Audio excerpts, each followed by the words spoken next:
Welcome to Whole Lot of Wolves, episode 19 of season 4. We're your hosts. I'm Joshua Buckley. I'm Paul LePage. Joining us from his home in New York City, our senior super executive producer, Mr. Alex Patakis. Promotions every week. I love it. Yeah, right. Well, gotta happen. And then on the road, I don't even know where you're at, Danny. Formerly, or the man known as Baltimore Wolves, it is Danny Yeah. Paletti. I'm currently in Findlay, Ohio, which is about an hour, I guess an hour and a half, maybe north of Columbus. So I'm in the land of Chris Wood and Andrew Barlow. So you're in the middle of nowhere. Yeah, pretty much. Hey, it's Flag City, USA, which Ooh, has something Flag to do City, with them USA. Okay. them making or donating a bunch of miniature US flags back in the 70s or something. I don't know. Oh, nice. I mean, look, guys, I can't say much. I'm on top of a mountain in Alabama where, maybe the population is like 400. So, I think Findlay and has that beat slightly. yeah, and the closest grocery store is 20 minutes away, and that is the Piggly Wiggly. Ooh, Which, if you've love a never been to a Piggly Piggly Wiggly, they also have an Ace Hardware inside. So, good Nice. stuff. I could get you a shirt, Danny, from the Piggly Wiggly, but sometimes the only size they have available is 8X. Yeah. And I wish I was joking. So we're all on the road except for Paul and Alex, but we're a little bit late this week. That's okay. Really, guys, really, Paul, there wasn't much to talk about after Sunday's disaster, was there? 3-0 loss to West Ham. It did seem pretty disastrous in that it's a bad look, I think. Firstly, 3-0 defeat away from home when that team's got spanked the previous week, and then they go on to have pretty much of a no-show yesterday as well in the cup. So it's just a horrible place to go to. That London Stadium, it doesn't seem that we've done well there at all in the most recent years, and there was an air of inevitability about it. And I think I'm of the opinion now that it's festered a little, that it wasn't totally doom and gloom. It was just, again, it boiled down to who was going to score that first goal. And when we conceded first, the way we were set up, even with the attacking players that were on the pitch, it never felt like that we could get a real grasp for the game and go and get an equaliser and go on to do anything better. So I think that just, again, it talks to the mistakes as well, and what O'Neill talked about, that if you're able to eradicate those, you stay in a game like that. They should have had more about them to put West Ham under pressure more and try and get something from the game, at least, even if it was a point.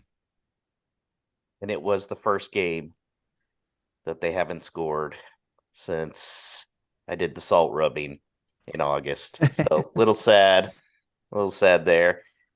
Danny, they came out with an interesting shape. There were only 4 recognized defenders, but still, was it a 3-4-3? What'd you feel about it? Yeah, I mean, well, first of all, we could say that maybe just now we know the shelf life of the lemon and salt baths. It lasts for whatever 16 You know games. what? It lasted a whole hell of a lot longer than I thought it would. Yeah, you really only have to do it 2 or 3 times a season, basically. But yeah, I've been assured by multiple people that we play a 4 at the back out of possession anyway. So I trust those people who pay attention to those things. But there did seem to be something lacking, especially on the left side. Tody isn't the fastest. He has a lot of other good qualities. And the others who were covering that space. Sometimes it was Lamina, sometimes, of the people who would cover that space, probably João Gomez, probably the fastest. And he's not like known for his speed. He's just, normal. Yeah, I don't know. It felt like, especially on that left side, we were lacking something to stop those counterattacks, which they did very well. I think that it was a case that his hand was forced in the formation, because I'm still convinced. Well, I know he wasn't fit to start. Obviously, got a place on the bench. Bueno, I think from the past couple of weeks, he's not looked nowhere near 100%. So I think on that occasion it was forced. It might have been an idea to say we'll go tighter at the back as a four. That real tighter defensive unit. Totally doesn't have to go forward or attack anything. Just hold that ground. But they seemed to exploit it, and it did seem that if they had have ran with that five, probably Totti could have done more of a man marking job on Kudus and stopped that goals from happening, because he wouldn't have been under that much pressure by having that extra cover down the left. So I think I'm not I'm not out on that formation. I just think it was, it had to be done on Sunday, and it was more the case that the attacking players that they had on the pitch, if they're not causing the opposition problems, then you're always going to struggle, because effectively you're playing like four attackers when it's that formation. If one or two aren't at the races, then it's always going to be a struggle, no matter how many players you got at the back. Alex, was it disappointing to have a former Wolves target be the guy who got a brace against them on some counterattacks? Yeah, I think it was. And he was really devastating too. I mean, he was a joy to watch. I could only imagine had he come to Wolves and played in this, Gary O'Neill system, how fun it would be to watch him break down the field with other guys with pace like Neto and Cunha, etc. But it did sting a little bit. I will say, I think the openness by Wolves defensively left Bentley pretty vulnerable, but I think it was, the problems were compounded by the fact that they didn't have Jose Sa, because you can make the argument he would have saved or gotten a piece of one or maybe two of those goals. Which then, you're looking at a different story if it's still a 1-goal game.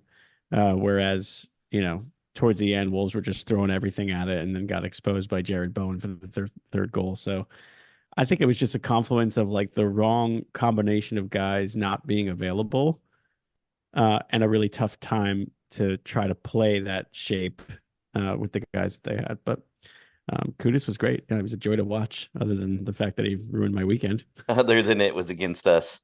Yeah. Paul, what did you think of Sarabia's goal, getting ruled offsides? Straight away, I thought it was a brilliant move. I nearly fainted that it would have been a Semedo assist.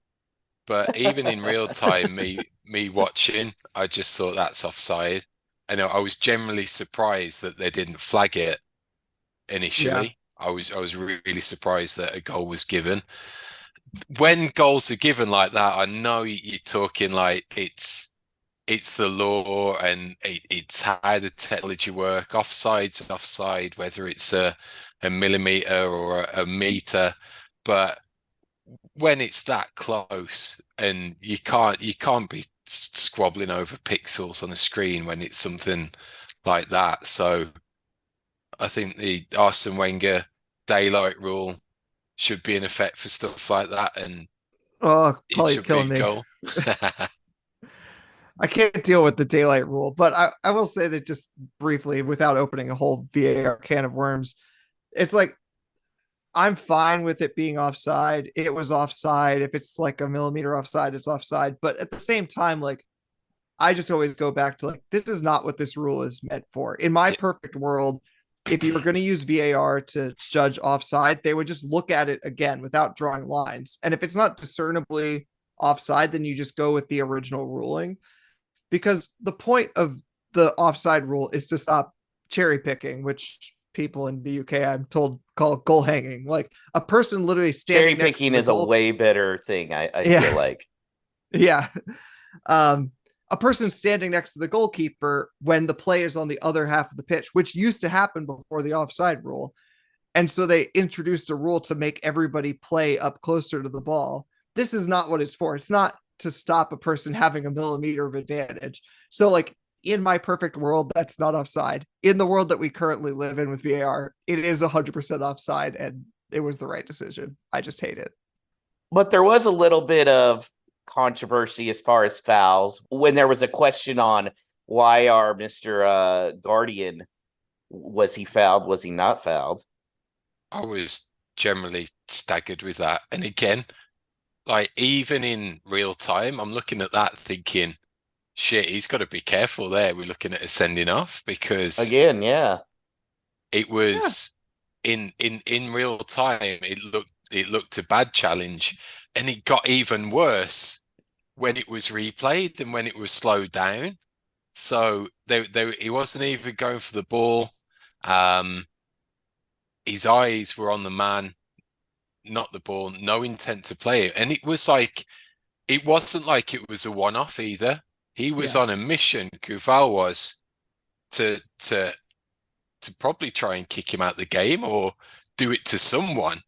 And whether it was Bellegarde just got the short straw because he was up against you on that left side, I don't know. But throughout the game, it was like that. So why they looked at that and couldn't, for me, see that as like Raul's the previous day, Put those two side by side. I'm kind of really questioning which was the worst one out of those. At least Raul tries to pull out of it.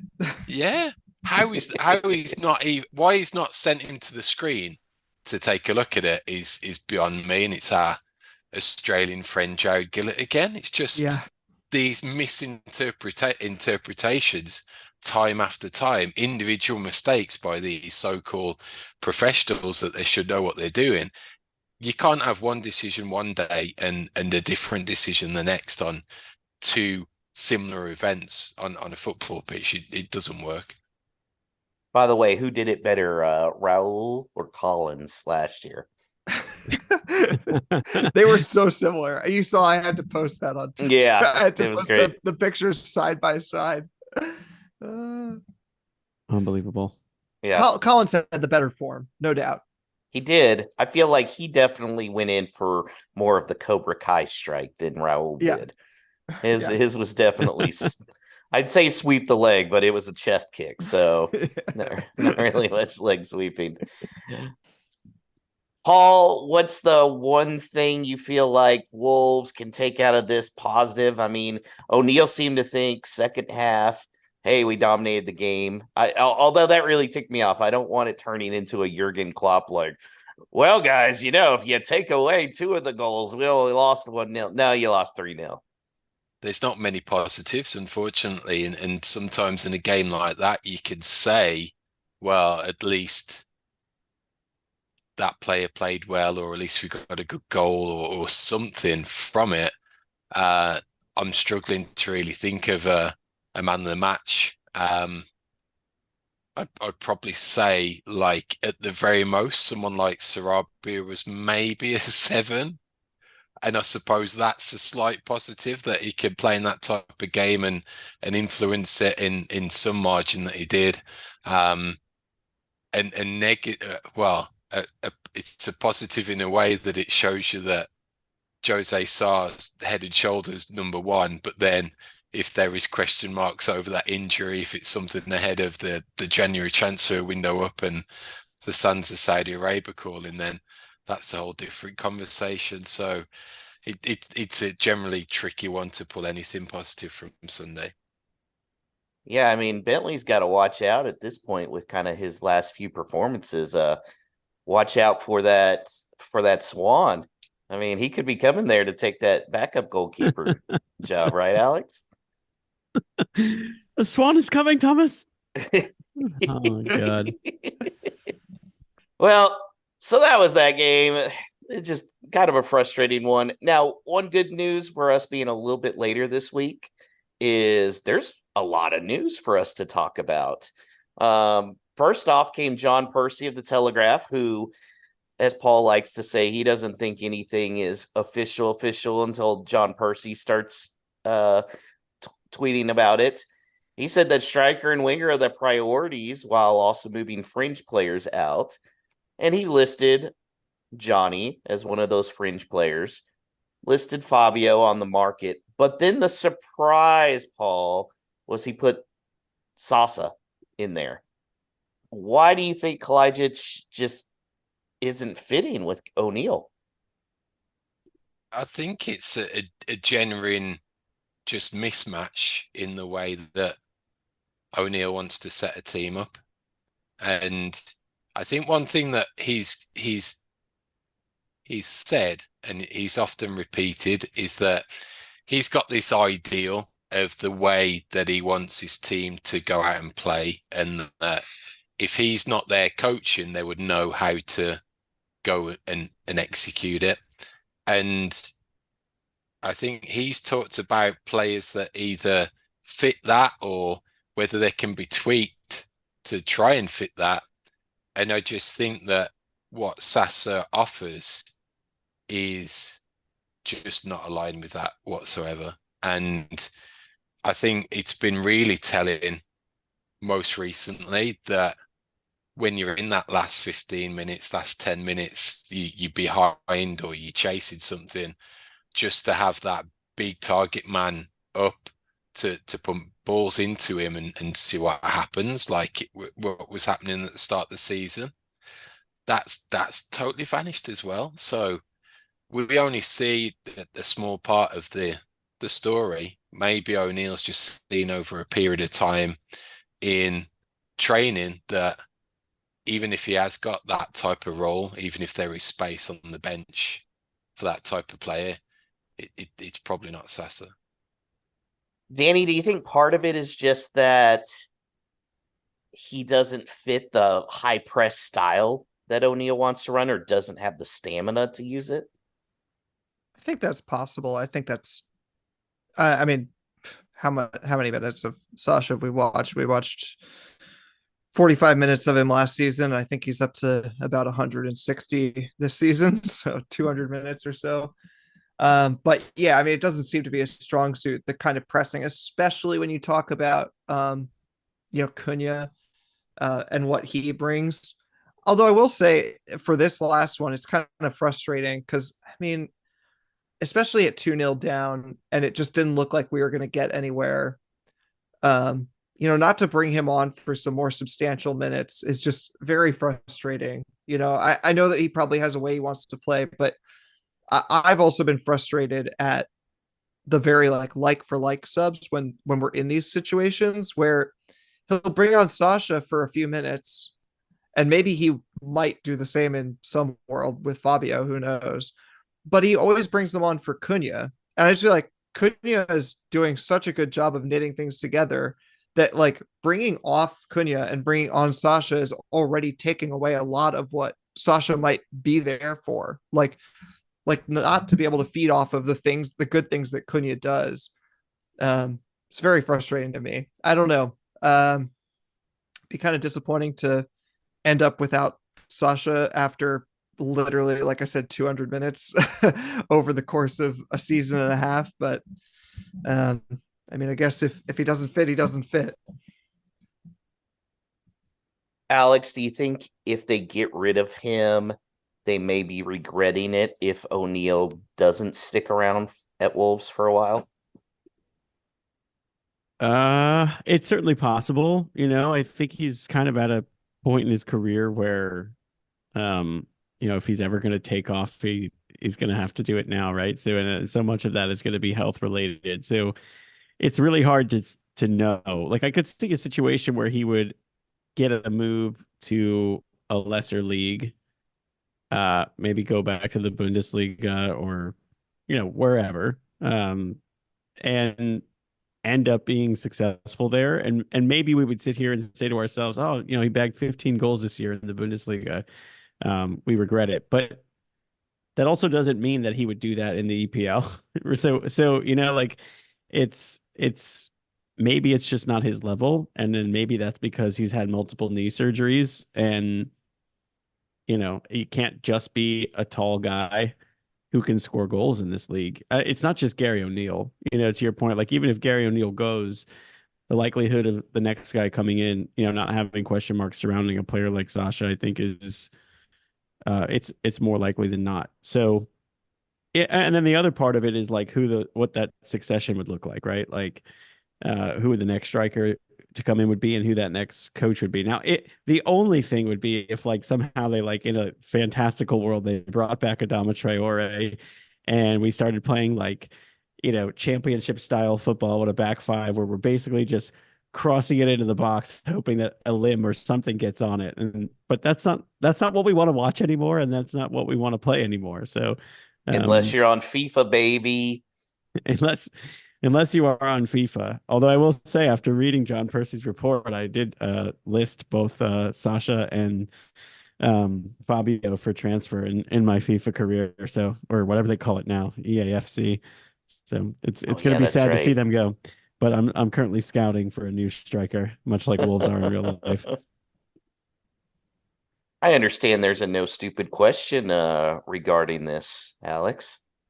Oh, yes, there is. And it has to do with your take, which you said, which I agreed with at the time, but a lot has happened since then. But your take was that you didn't think that Wolves needed to sign anyone in January. And Andrew Breyer emailed the show at hello at whole lot of wolves .com and says, are there any changes to Josh's hot take now that Wolves don't need to sign anyone? So I guess you're the guy best suited to answer that, Josh, since it was your take.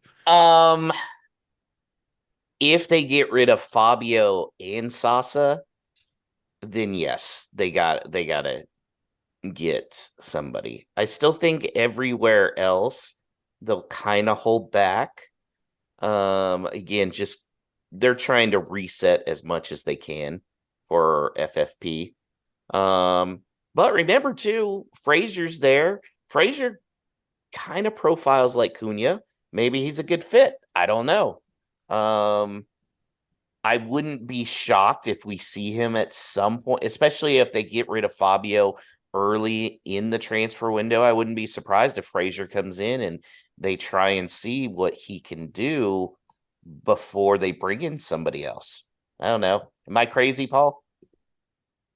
I think out of the two, if Percy's highlighting it, I think that's probably accurate now. But to that point of seeing what they've got, I think there's enough potential with the games in January, having a cup game in there, at least one, to see that it could be a striker move that they've got. But unlike last year, that's the one that happens closer to the window closing because they've identified that they do need something.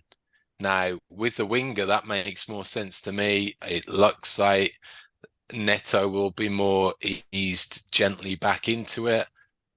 Wang's going away. So I see that winger stroke wide forward probably coming in earlier and challenging for a starting position.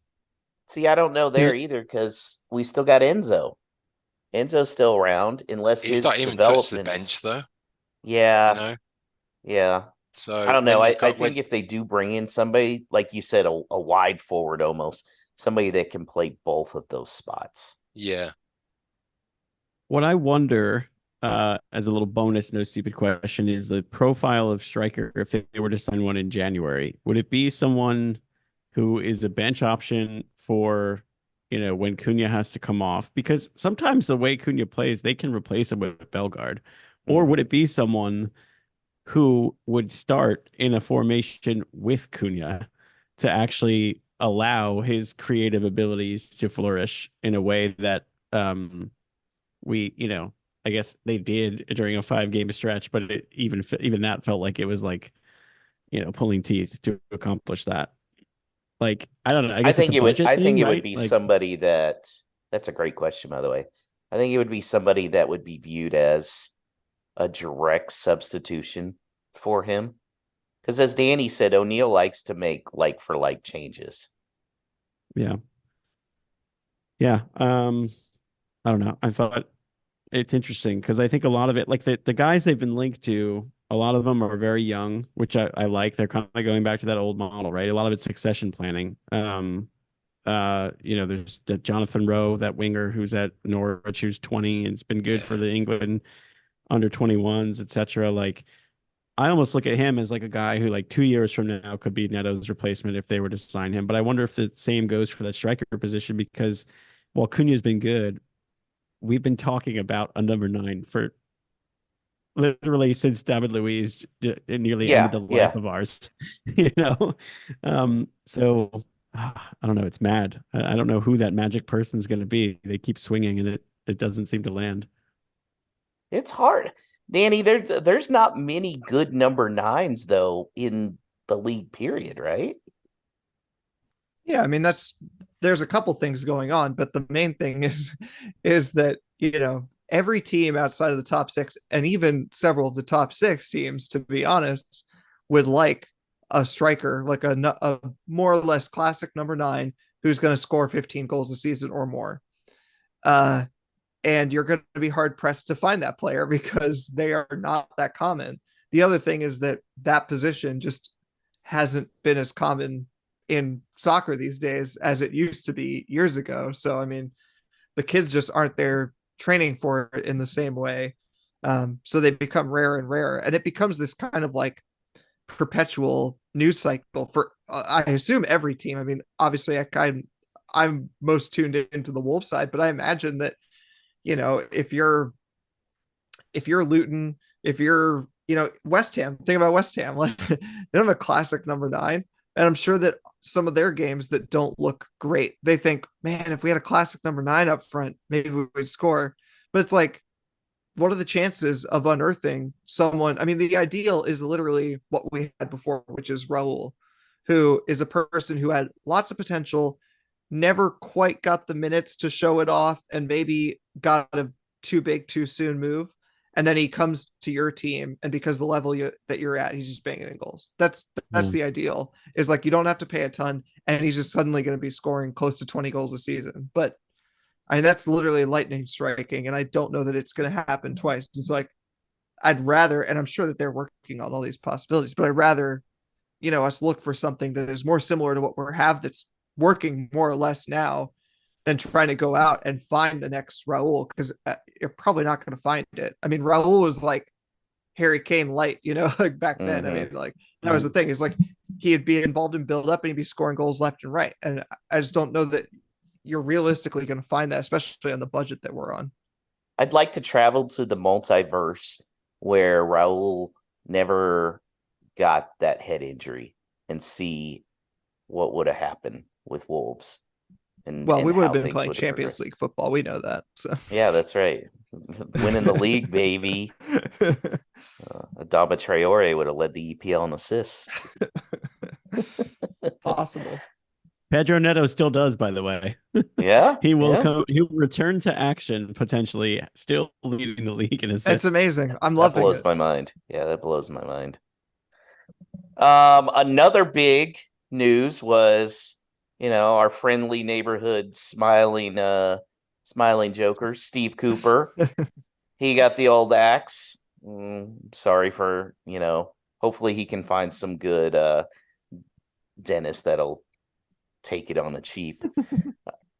And his replacement is our old legend, Nuno. He showed up looking like a chimney sweep. Did you guys like that photo of him just walking in there? That was so good. He just come from a tour from the Black Country Museum. Yeah, he was stepping time. Anyways, so yeah, he had his stint in Saudi, won the league, then he got let go because he couldn't get along with Benzema from everything that's been out there. Uh, Who Alex, does what type really? of no stupid questions we got from this? We have quite a few. Obviously, when Nuno is in the news, it's going to bring up a lot of feels from Wolves fans. So we will start. I'm gonna need some help. I feel like maybe Paul is gonna have to make this noise. Maybe I'm just reading this wrong, but we have a no stupid question from friend of show and frequent guest Brian Donnelly, who says, "Can you express the range of emotions you were feeling about Nuno to Forest in one word, and why is that word?" And there's an onomatopoeia here that I don't even know how to pronounce. Danny's smiling. Maybe he knows. Yeah, boy. Ah, okay. Is that Sounds something good. like it? Yeah, I think so. So, um, one word on your feelings on this. What do you guys got? What you got, Paul? Relegation. Oh, Oh, hot Oh, out of the gates. oh. Paul chose Like, violence tonight. you know, when he went to Tottenham, I was like, I didn't like that because I was scared that he would have done really well and would have been made to look foolish about ever getting rid of him. Yeah. Now that he's gone to what's effectively a rival in terms of like league status, position, types of player that we're going after. You know, the past. I wish nothing but the worst for him professionally, and I just think that it's kind of. I hope it reflects on us more positively that we've pulled ourselves away from that Mendes cartel that Forest seem well and truly sucked into now with the turnaround of players that they've got there, crazy ownership that's looking to make sweeping changes on a whim, sign a bunch of players. Mendes is probably rubbing his hands together, thinking this is his gravy train for the next few years. So I hope that crashes and burns. Yeah, mine was going to be caretaker because I don't think Yeah. he'll be there long. Obviously, if Paul's right, if they got relegated, he'd be gone pretty quick. I also think if he has some success and keeps them up, I could see him leaving as well. Because let's remember, Forrest is going to be in a bad FFP situation at some point here soon. Like, Yeah. I know some of the questions coming up, Alex, are about Nuno additions, but I mean, I don't. Their books have got to be getting a little concerning at this point. Yeah. My word, I guess, was which sort of kind of That was almost Paul's mine. Paul's feeling about this doesn't feel right. I mean, it's funny. I felt differently about him going to Spurs, which was I saw the writing on the wall there so far away. That manager search was a mess from beginning to end, and it didn't look like a good fit at all. Apart from the fact that you could argue he's similar to Mourinho, but like other than that, it would look terrible. It did end up being terrible. And I just this one is so weird because I went I guess classic week before Christmas. I didn't have a whole lot to do at work. I was reading an athletic article about the owner at Forest and how like there are rumors or assumptions that are being made that he sort of ousted Cooper partly because of how popular he is, that like he didn't like that he had this manager who was not doing well and was still popular, that like that's a bad situation with the fans, Well, he like probably that didn't they like how high his dental premiums had become. yeah. And it's just like what a toxic culture already to go into, and could be pretty stubborn too. And I just I worry that someone who doesn't have the kind of connection that Cooper did with the fans is just going to be gone so fast, unless he really does turn things around. But even that, I'm skeptical about because I think Nuno has the ability to make a team hard to beat, but I don't know that he can make that happen in the next month or so, which is when it needs to happen. So, Yeah. All right. My one word would be flattered because I think it's nice that Forest is just a cheap sloppy seconds version of like the Wolves from 5 years ago, because literally they just keep buying former Wolves players and now have a former Wolves manager. And Danny, I saw the tweet. Marinakis owns Forest and Olympiacos. You know who's at Olympiacos right now doing fairly well.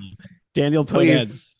I pray to the gods of George Mendes to get us a big fee for Daniel Podence to Forest. He's coming to steal that number 10 from Morgan Gibbs White. If actually, does Gibbs White even wear 10 at Forest? Yeah, he does. He does. Okay. What that's going to be my thing is, what do you think Morgan Gibbs White's reaction was?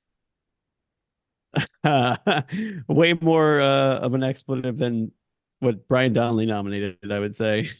He's got to be pissed. Yeah, that's got to be infuriating for him. Dendonker might be on his way out of Villa too. They could really get the band back together. Let's do this. Come on. Jesus. Willie Bolly actually played okay, by the way. No, he's been okay. He's been decent. All right, a couple other Nuno related questions. Chris Fisher tweeted in or X'd in at the show at WLW Pod. He says, "Will Johnny now join Nuno at Forest?" And could you see him trying to bring in Neves? I think that's a little rich for the Forest. Yeah, 0.00% chance Neves. He didn't take a lot of guys with him to Tottenham. So that's why I'm kind of like, I don't know how many he'd bring in here. I think Johnny, that's an interesting one, especially since he could probably be had for like £5 at this point. If he gets another Premier League move, that would be insane. Like more insane than Raul having like no goal contributions, finding his way as a starting forward in the Premier League again. That would be nuts. I mean, right, the Podence one is good. If it's going to be anybody, it's going to be Podence. But I kind of think. But what about the whole spitting thing? Yeah, but Johnson's not there anymore, so that takes one out of the equation. So. Yeah. They probably hate Johnson now. He's at Spurs actually flourishing. They're jealous and they take Podence aside. Kevin Blunt hit us up on Twitter as well. He says, "Here's a question. If we had a choice, would we take Nuno back?" No. I mean, nope. Not for me. Nah, that ship has sailed. I think he's peaked. So I think that's all our Nuno questions for now, but I bet you these are going to continue throughout the year as like he's seen on television and things start to happen, and probably as they get dragged into a relegation battle. Yeah. I mean, desperate times call for death. Meanwhile, Lopetegui's still sitting up, at the end going, "What the hell, guys?" Well, it's okay. He's said, he's had many offers, but he wants the right one or whatever. Yeah. All right. I feel like he gaslights like Trump does. The dynamic between him and Guillaume Balaguer is very odd. You know what it's like for Americans? It's like Jim Gray and Tom Brady, where it was like, oh yeah, they're just always having interviews, and it's like really borderline creepy ones, and yeah, I don't really know. It's odd. One other thing, not in the show notes, but I know it was a little bit of news, is there was word that Atletico may be knocking on the door for Toti Gomez, which prompted a lot of us to laugh, except Danny started getting out his calculator.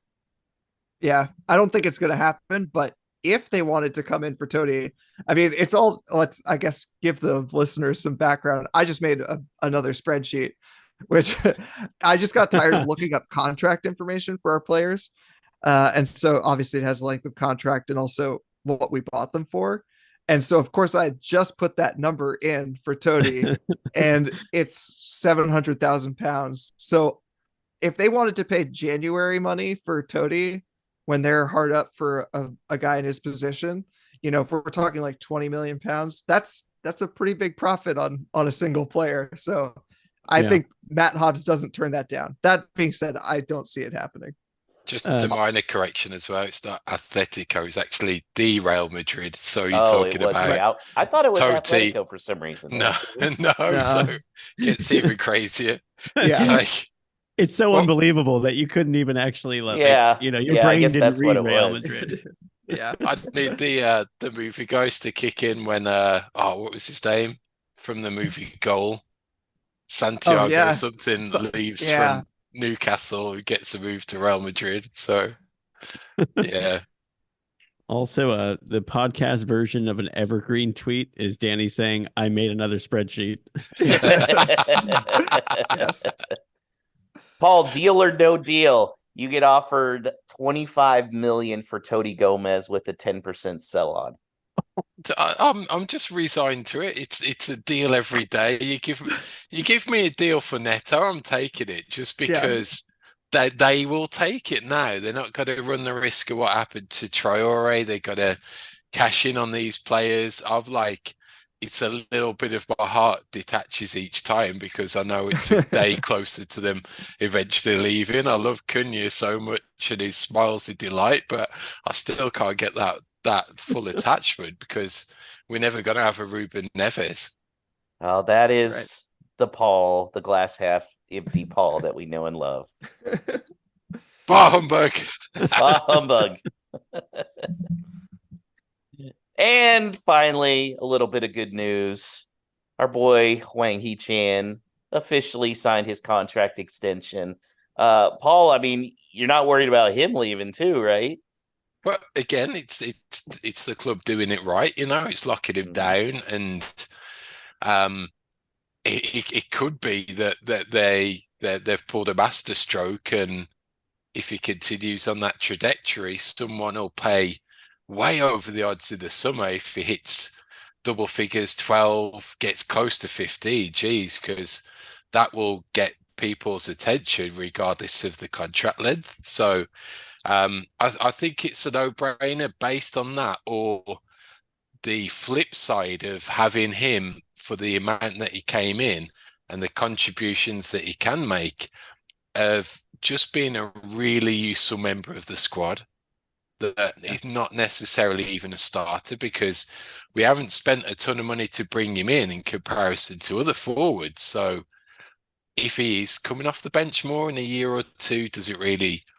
It's not so much of an issue because we've not got that investment in. So I think it's good all round. You know, either we capitalize and we profit because he's doing well, and if he's doing well, we're doing well, and if not, it just becomes a really valuable member of the squad. If he's not starting, he's someone that you can look to on the bench and potentially see something happening when he comes on. But I think it's interesting just in that wider conversation about formations, where he's best, where he fits best, who he plays alongside, what in what formation, what would he be like in a two with another forward, you know, alongside him.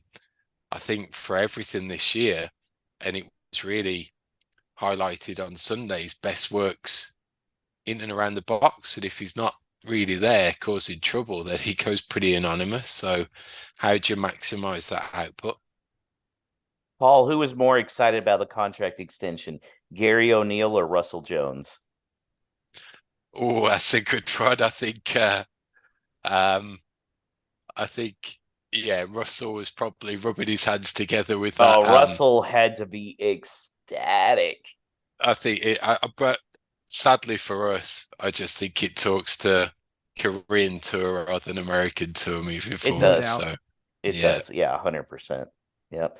By the way, That's the my other wife's thing. awesome. For Christmas, she got me the Hwang Hee-chan, our Korean guy t-shirt that's on the Wolves Oh, store so for good. Christmas. Yes, So very, good. very happy.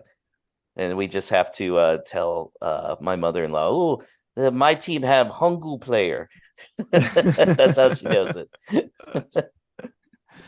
Yeah, I mean that's the other thing I was thinking about with this is that another way that it's smart is he's going to go off to the Asia Cup, and even if let's say he plateaus at Wolves, if he doesn't score another goal this season, he could have a great Asia Cup, and that'll still make him look enticing in the summer potentially. So it's just one of those things where it's good to lock him down just before then because there's every possibility he at least looks sort of useful in the Asia Cup, and there's also an outside chance that he scores every other goal with Human Son. And so it's just like one of those where why take the risk that you're going to go into this next summer with him being a hot commodity and you'd like to sign a new contract, but there's also people coming in. So Yeah. yeah, You it never just know. seems like Chelsea a may smart come in with move. 120 million pounds. Yeah, why not? Why not? Whole Lotta Wolves is self-funded, so if you're interested in sponsorship opportunities as a way to reach a niche audience, email hello@wholelottawolves.com for our sponsor packages. Just want to make a contribution as a listener who enjoys the show? Then head to buymeacoffee.com/WLWpod. That's buymeacoffee.com/WLWpod. We greatly appreciate any contribution. Up the Wolves. All right, guys. We do have some games coming up because of the holidays. So there's going to be several games before our next episode. The first one is the one that we're excited about, but apparently everybody in England is furious, and that is Wolves versus Chelsea on Christmas Eve at 7 a.m. Central Time, 8 a.m. Eastern. Paul, you know people back there. How pissed are they about this game actually going off on Christmas Eve? Yeah, it still seems up to this point that it's just a bad fit, and you even like you take the day out of it, like the Christmas Eve portion, that it's still Sunday, which is a crappy fixture anyway, crappy kickoff time still. Travel in the UK is worse, terrible at the best of times, let alone on a Sunday, and then double the fact that it's on Christmas Eve. So it just doesn't fit with the makeup there, and I think that they'd have to look long and hard about doing it again. But we're we succumb to the devil of the checkbook with the TV deal as far as that concerns, and they're taking their holiday out of it and just focusing on having a game on a Sunday and who's going to play it, and that's us. Do you think there's going to be, what do you think the crowd atmosphere will be at that game? Because this is still a big game against Chelsea, who, even though they're a big six, they're still a mid-table team. Really need the crowd in this one. I generally wouldn't be surprised to spot empty seats. I really wouldn't. That in the North Bank, you might get the ones or twos like we've seen against the Burnley and the Forests, or even the States of Chelsea. I wouldn't be surprised if there's a few empty seats in the home end. And I think apart from that, it's really going to be it's going to be a case of which teams show up on both sides, because if a really good Chelsea team turns up and scores 2 within 10-12 minutes, then it's got to be dreadful, and you're going to probably see a mass exodus and even more empty seats. If the Wolves go out there and really give them a game that first 20 minutes and get that early goal, or at least look active, then I could see the atmosphere better and a lot more support behind the team. What are you kind of expecting from this game, Alex? Because both Chelsea and Wolves can be so good at times and so awful at times. Yeah. The unexpected, I guess, is what to expect. There's extremely inconsistent teams. I like that Wolves are home. I honestly, like, I would expect to get something from it. I think that's a reasonable expectation. I think if you look at a lot of the books, like, the odds aren't that crazy to expect Wolves to at least get a point from this game. So I'm expecting that. I honestly, I feel like the emphasis, and Paul kind of alluded to this, just needs to be on not conceding early, because it's all we do, and it changes everything. It changes the atmosphere. It changes, how aggressive we can be. It's so frustrating, because it was always the opposite. It was always that we were in these, like, 0-0 games, couldn't break a team down, and then we give up the winner. And now it's like, I'm confident we'll score, but I'm not confident we're not going to concede in the first 15 minutes, which is going to crush us. And it's going to crush the already unenthused crowd that's kind of forcing themselves to go to this match, So that's my hope. But just focus on the We have clean sheet. become Bob like we Bradley's U.S. men's national team, I feel like. did.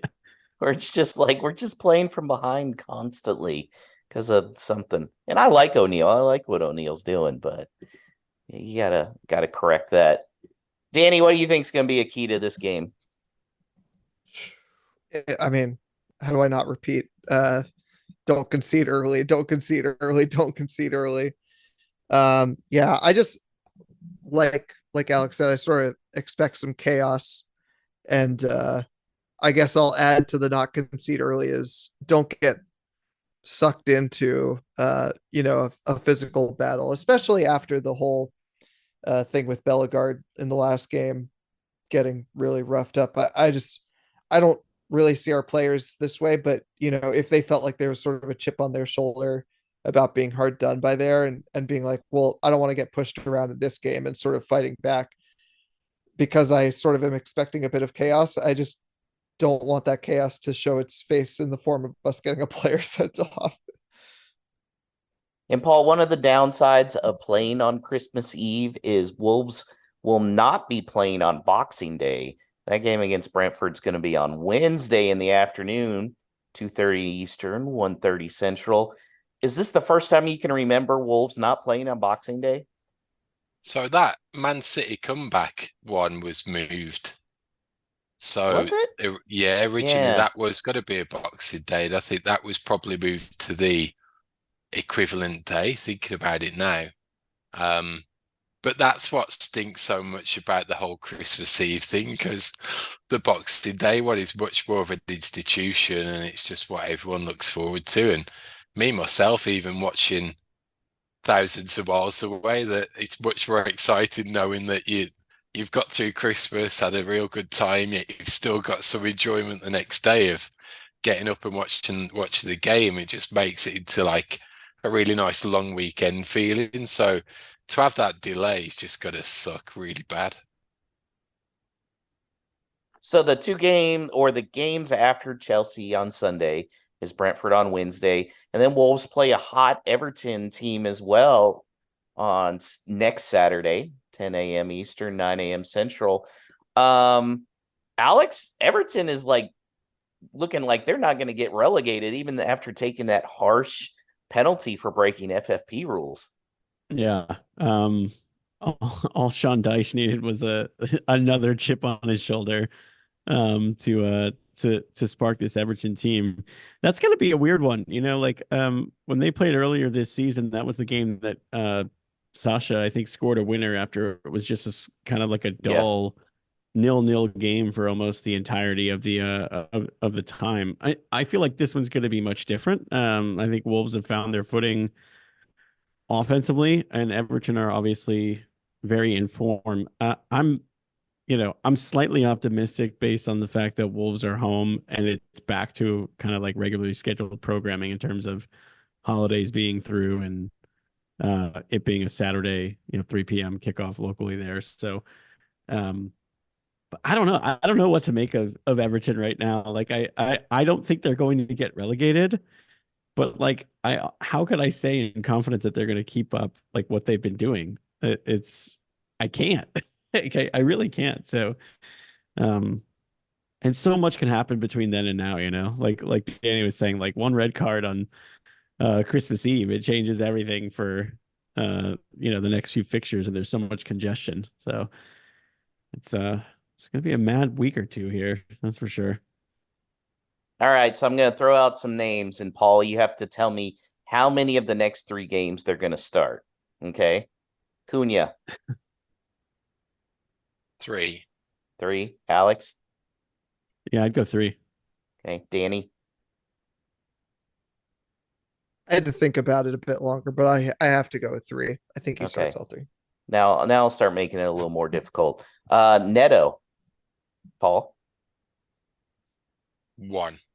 okay. Alex, I say 1 as well. I think it's the Everton one. okay. Danny, I am going to say 1 as well. okay. 8 Nori, Paul, 2. okay. No, yeah. Maybe no, 3. Let's have some positive. Ooh. Yeah. Okay. Yeah, he'll Coming be off back an for injury, he's Chelsea. gonna play Yeah. 3 in a week. Okay. I Alex? don't think they could afford him not to. Okay. I think I would say 2. I think he'll start, sit Brentford, come back on the lineup. So I Maybe kind of come on think as a too. sub against Brentford, perhaps. Okay. But Danny? No, I'll split the decision. I agree with Paul. I think it's all 3. Okay. Saw. Paul. Okay. See, you guys thought this was gonna be easy. Mm-mm. I will do full conspiracy theory and say 0 because it's um, to do with the move. Ooh. Ooh. He did choose violence tonight. yeah, Alex. I'm gonna say 3. Um, I'll go the complete opposite way. Danny.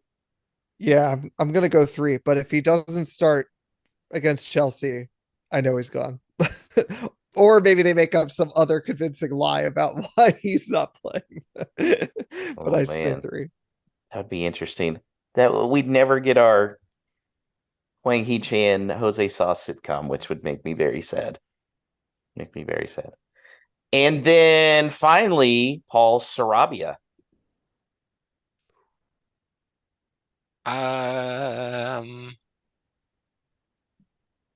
What have we got? 2 at home, 1 away, 2. Alex.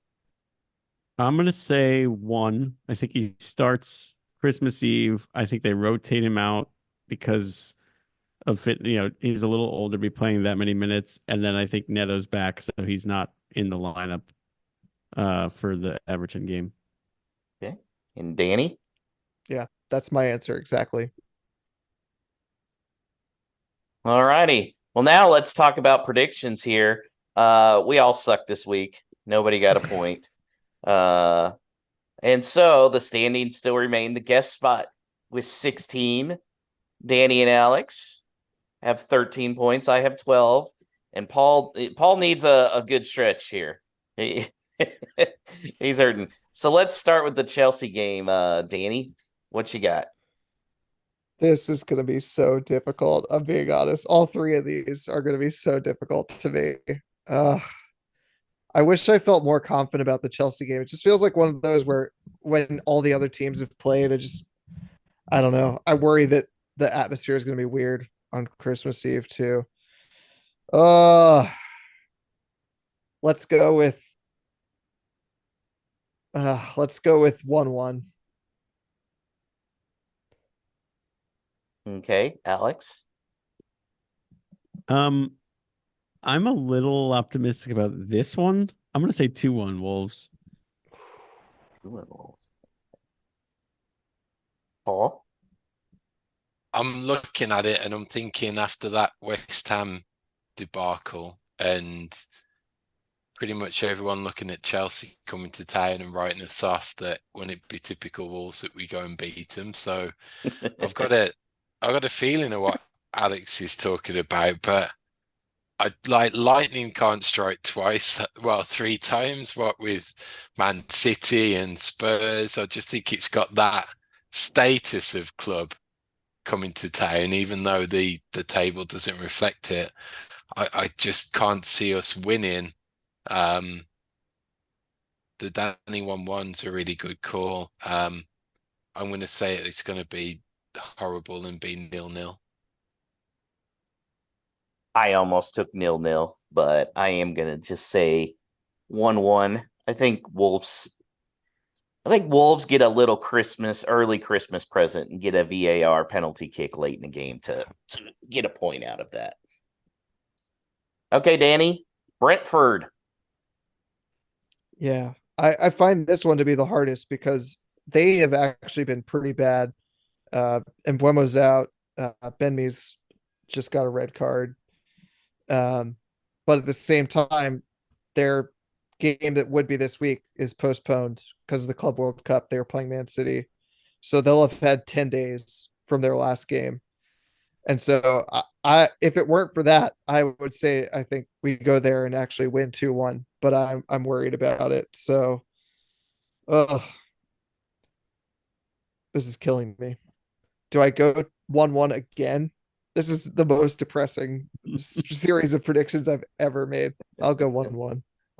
1-1. Alex? Um, Middle of the week, afternoon. This I could see like a 1-0 loss, and just like a borderline unwatchable performance. And so that's what I will go with. Paul? I've got similar vibes in that it's an unfashionable kickoff time. But then for some reason that reminds me of that Brighton win like 2 seasons ago, which was like that was a weird nighttime kickoff, Decemberish. So let me go for that 1-0 away win. I'd love it. Okay. Also, I'm going to be driving back from Ohio that day, so I'll be listening to Mikey Burrows. Man, I'm kind of on Alex's side here. I don't really feel good about this one. I'm gonna say 2-1 Brentford. And I hate it. By the way, anytime I've thrown Brentford into a parlay, they've screwed it up. So now my rule is never have Brentford in any parlay of any kind. They just screw those guys. All right, and finally Everton, Danny. Yeah, my great fear about this is that we underestimate them in any way, because if there's a team that's going to score early against us because we just were asleep, I feel like it's going to be Everton. uh, um, I don't know. I have to be more optimistic, otherwise I'm going to be very sad to end this podcast. So I'll go with a 2-1 home win. 2-1. Please, please, please.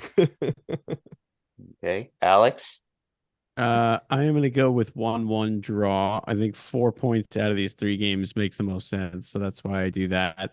And I think there's a chance Wolves can underestimate them, because while they've won 4 in a row and not conceded in their last 4 EPL games, they do have in a span of 4 days a road game at Tottenham, was finding some form again, and then Man City. So there's a good chance they're going to be yet the next team Oh that my Wolves have to God. go face after losing like 5-0, pissed off. And I don't know why every team we play has to get their asses kicked before we play them, but I can see that happening. Paul.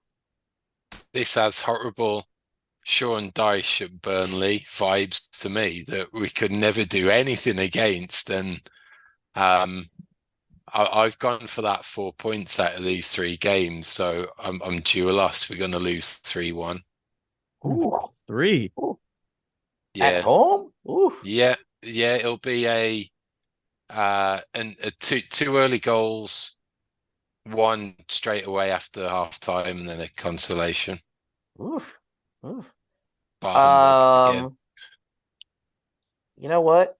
I think it's going to be kind of a crazy game. I'm going to say 3-1 Wolves. Oh my God.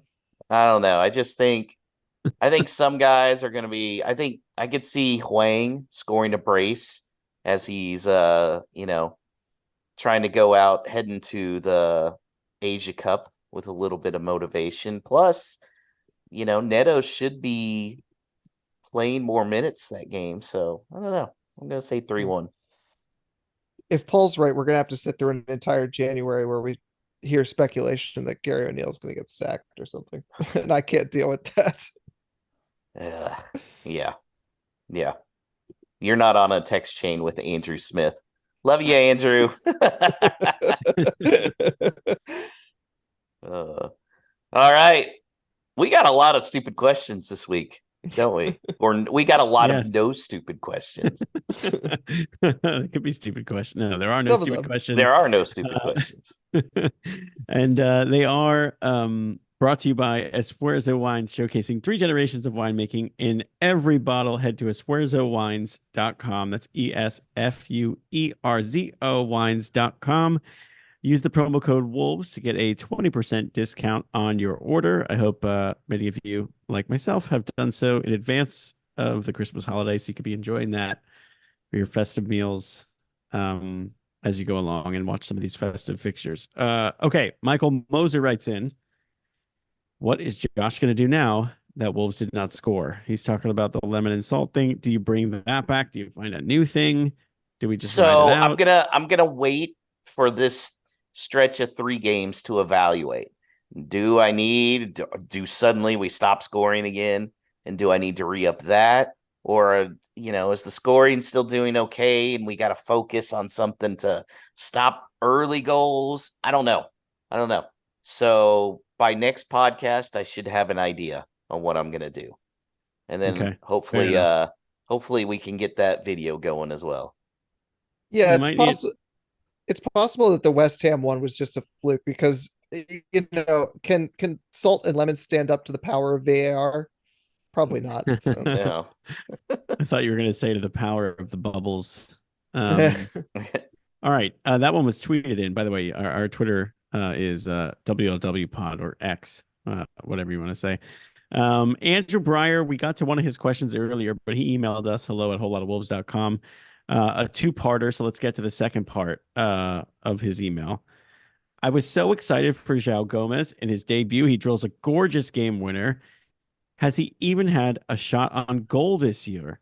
Is it time to give Doyle a start? So Andrew is hungry for some creativity. Now, to his question on if he has had a shot on goal, what do you guys think? Do you know the answer already? The answer is Well, I saw the notes, so okay.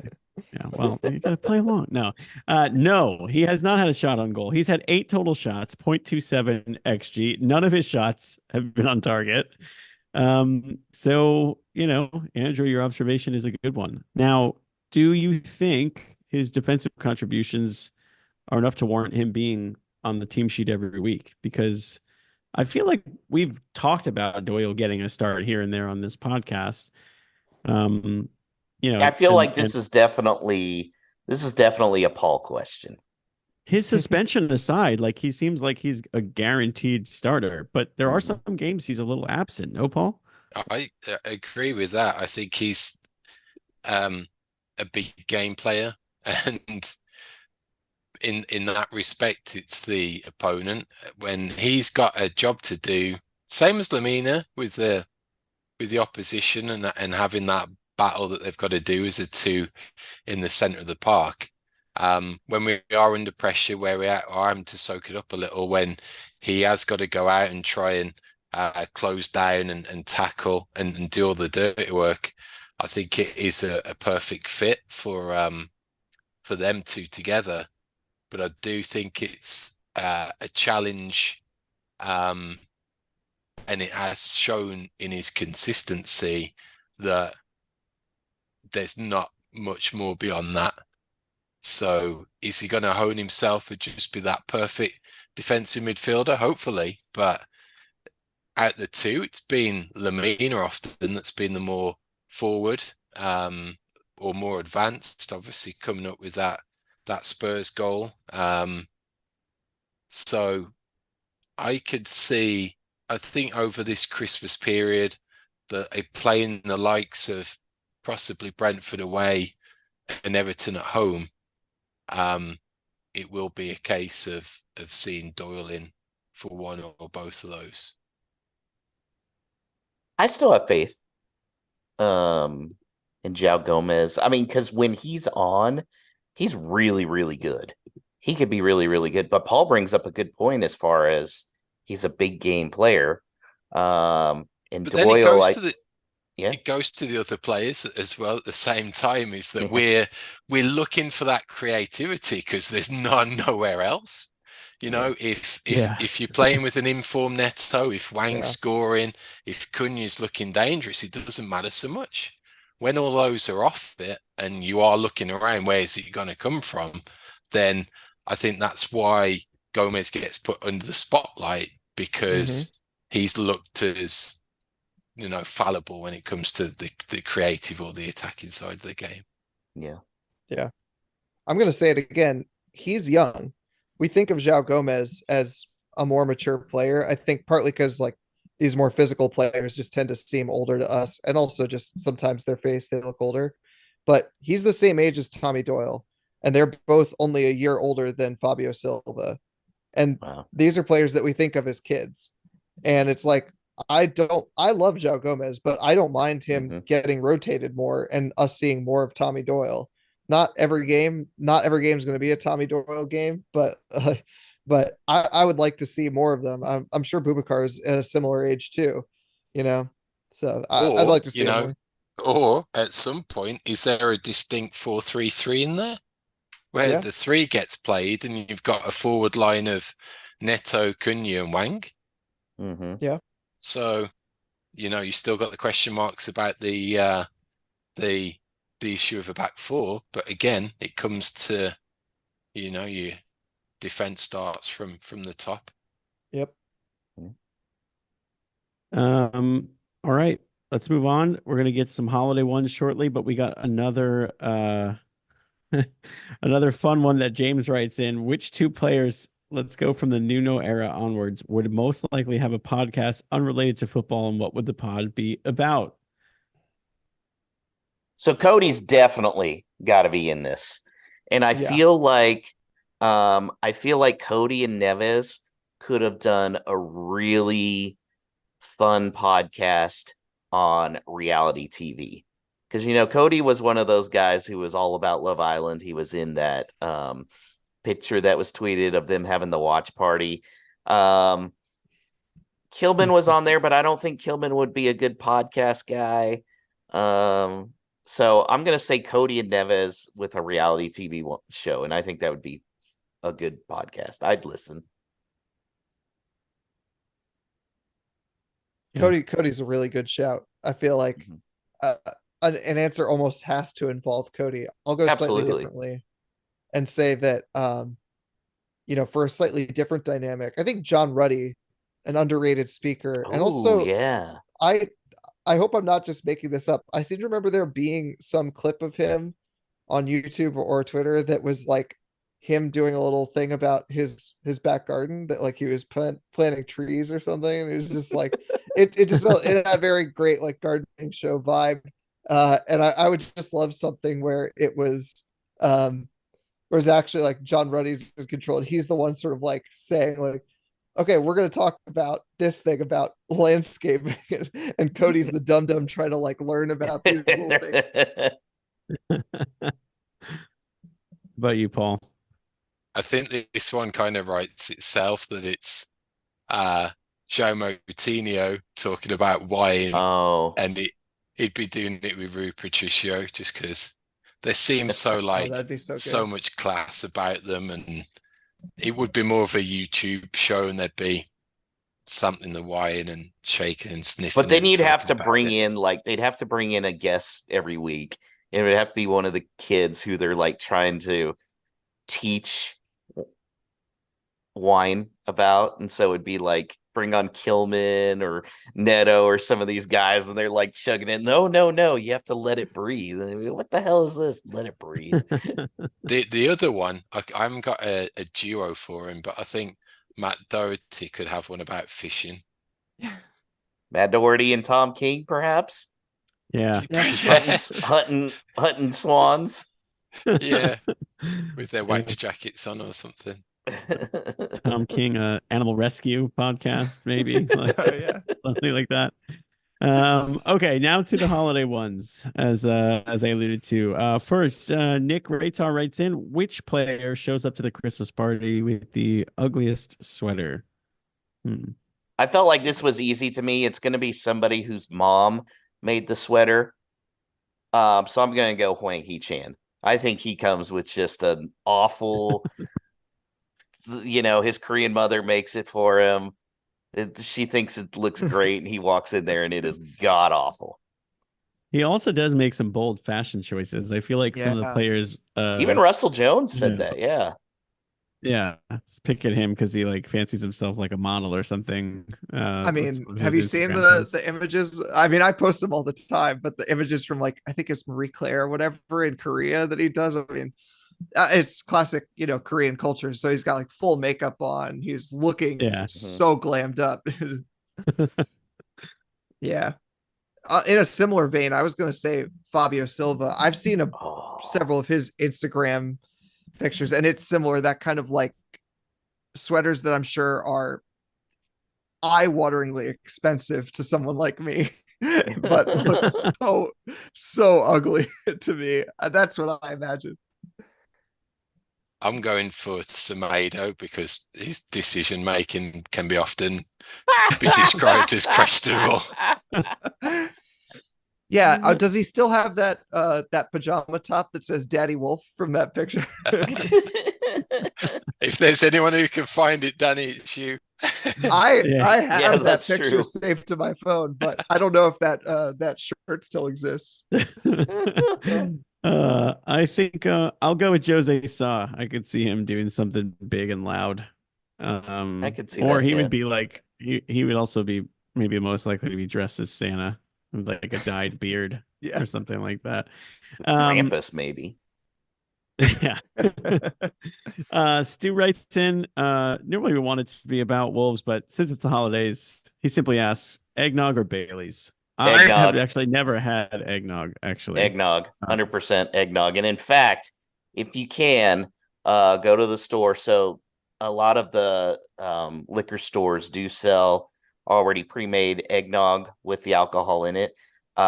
Get the Evan Williams one, which is whiskey. Dutch Brothers, okay. Evan Williams, tremendous eggnog. But yeah. And then I was reading further on the comments on there, and Stu mentioned something about, well, you can't get eggnog at a pub out here. Dude, you'd get laughed at if you tried to order eggnog out here. Eggnog is definitely one Yeah. of those at home by the fireplace sipping drinks.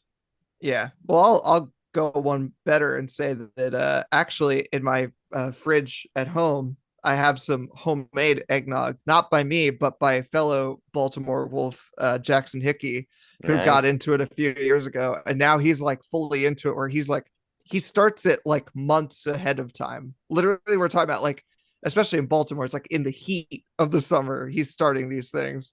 It's like one of these things where you mix it and then it sits in the fridge for months and months and supposedly gets better. I think by better it just means it gets boozier and boozier Yeah, because they are probably. very strong. Yeah. Does he put more of the brandy in his or more of the I whiskey? I do not know. I think brandy, but Brandy. I don't Yeah. I tend not to ask questions of the things he Yeah. does in the kitchen. Brandy is definitely more of the old school. Paul, have you had eggnog? I've had the from the store, not hard Okay. version, and thought it was like drinking sweetened vomit. So I've been distinctly turned off from it from that point. But now that you're saying there's more alcohol, there's an alcohol version, I'm tempted. But I think I did it for 2 years. I was like, the first year I had it, I was like, man, that's vile. I'm never going to have that again. And then I must have forgot the second year and thought, oh, let me try it one more time, see if my palate's changed. It was exactly the same. So I'm No, you got to get the definitely, boozy.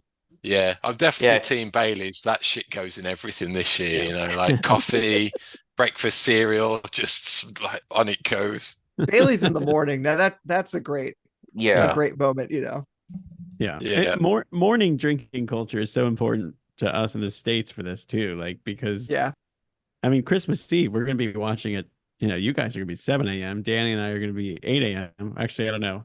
Is the part of Ohio you're in on the Yes. Eastern? Yeah, I'm on East Coast time. It's just going to be extra dark in the morning because the sun won't have risen yet over here. Yeah. So you got to have like, good morning drinks. I'm Bailey's all the way. And actually, to Danny's homemade eggnog point, my wife has made homemade Baileys before, and it's actually Ooh. really, really fun and excellent to have around. I guess it's got like, I don't know. She learned it from some of her friends, and I don't know. Wisconsinites are crazy. They make all kinds of stuff, and there's no time that they don't drink. So, Well, you all have to right. drink to live in Wisconsin, but I digress. I mean, yeah, I lived there for 2 years. I drank a lot. And finally, Charlotte Wolves tweeting in, Is watching Home Alone a mandatory part of Christmas season in England like it is here? Paul, maybe. Like I distinctly remembered my mum taking me as to the movies when it came out as like a 10 or 11-year-old. It's like a Christmas treat. But I think just at the time, there was that sparser choice of TV channels. It wasn't to the advent of like satellite TV and hundreds of channels and movie channels that you could pick from, where they start to struggle for content, where they just threw the same shit on year after year. So up until moving, I hadn't seen it since then, and from that point on, it's been like institution. It doesn't feel like Christmas unless you watched it. I can't remember going to see Home Alone 2 at the movies or anything like that. So yeah, Oh, I did, it and wasn't. I wanted a Talk Boy so bad, and I got it the next Christmas. Yay. I also got a Talk Boy for Christmas. Nice. All right. And then the second part of Brian's question was which Wolves player is most likely to get left random places? Who I don't know how to approach this. Is it like the most forgettable? Like there's guys I do forget, like, oh yeah, he's still here.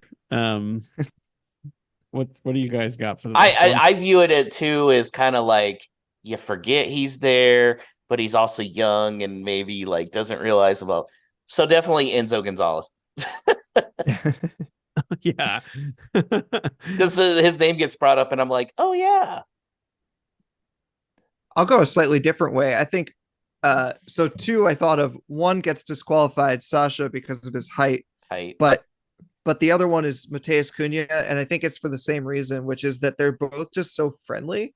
I just imagine like you have the whole team off the bus at some point, service station or whatever, and who is gonna like just strike up a conversation with somebody off in the corner somewhere, and they're just still talking and like being friendly to this person, and the bus is already pulled away. they're doing a head count, like, hold on a second.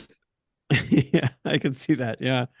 Mine, and in a similar vein to that friendliness, getting distracted, looking up and seeing all of the team leave for the airport gate would be Neto. But then Yeah. he'd be like head down in the busy Chicago airport and weaving his way through those crowds that he wouldn't look up and see Yes. which one they've gone to. So he would go to the wrong gate and get on the plane because of that. By the way, is Kevin McAllister one of the biggest psychopathic villains in movie history? I love that. I love that tweet that he's part of Tony Soprano's mob empire. If you want in good laugh, Chicago. watch Cinema Sins for Home Alone and 1 and 2, and they just really go off on. No, this kid is a horrible monster of a human being. All right, that's it for No Stupid Questions. Thank you to everyone who wrote in. We got so many this week. They were a lot of fun. We love them. Favorite part of the show every week. It was brought to you by Esfuerzo Wines. Again, go to esfuerzowines.com. 20% off your order by using the promo code Wolves. And that is it, listeners, for this week and this year. It will be the whole lot of Wolves winter break through till the first week of January. When we'll come back, we'll see how we've fared in these 3 holiday games and then preview the third round of the FA Cup, which is again away at Brentford in that first week of Jan. So in the meantime, happy holidays. Be nice to people out there, and whatever you do, up the mighty Wolves.